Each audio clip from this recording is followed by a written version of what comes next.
Day to day, what does your job involve? I mean, is it people would send an email or a letter to you saying, I got a problem, or do you is it more proactive that you're constantly on the move on these cases? I'd say a little of both. Actually, my personal role that I play is I bring the passion of a veteran to our conference table. So I spend all of my time, as much as I can possibly get away from the office, meeting with veterans so I don't lose that perspective on life. And then we do have our phone lines. Like my primary effort is in communicating to ensure that we are listening to the veterans, that we're au fait with what their frustrations are. And then we have a team that is trying to address those things on a day-to-day basis. I know in the States there have been various, I don't know if I can call them scandals, but in the last couple of years, turning out the veterans hospitals were a mess, or traumatic brain injury, people being told, we don't really have the facility to rehabilitate you. How do you think we compare? Well, for 90% of the, and I'm taking a stab at this, 80% of the clients of Veteran Affairs, the veterans are satisfied with the programs. And we do have some world-class programs. Historically, Canadians have been very good about the way they've treated veterans, but there are a lot of complexities with the system. And, the administration, the insurance company attitude of Veteran Affairs Canada is just terrible, and they recognize it themselves. Well, it's a deny culture. It's a turn people down culture, and there are veterans who have fought for 10 years for what they believe is their right, only to be successful and then have 3 years of retroactivity applied to it. There are so many cases of how the administration has disadvantaged our veterans, and to me that's deplorable. And not only that, but a lot of employees of Veteran Affairs Canada come to us to describe how terrible the situation is.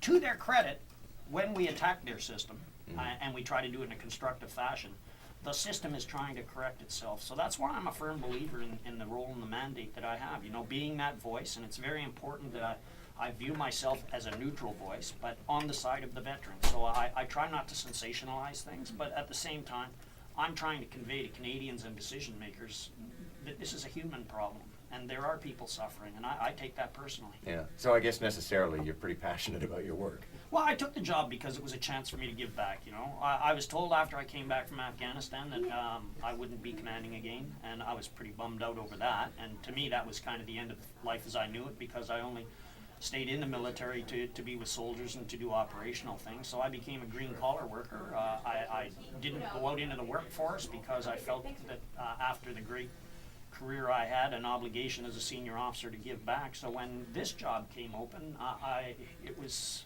for me very therapeutic as an operational stress injury sufferer. Very therapeutic to be able to take on something like this where I can fight for the troops. Now, a lot of people are critical of the position because I don't have the power of binding authorities to compel testimony and things like that. Well, that's not what an ombudsman does. An ombudsman is a voice of the citizens. You have to be objective in everything you say to have credibility, but at the same time, we're there to keep the system in check.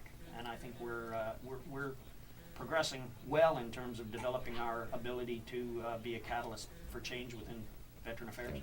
Listen, great to meet you, and I'm excited that we've been able to throw a spotlight on this, for the listeners, because they talk so much about Afghanistan and our soldiers, and that's part of our recurring conversation, but we haven't talked a lot about veterans, so I really appreciate this. Right on. No, I appreciate your interest.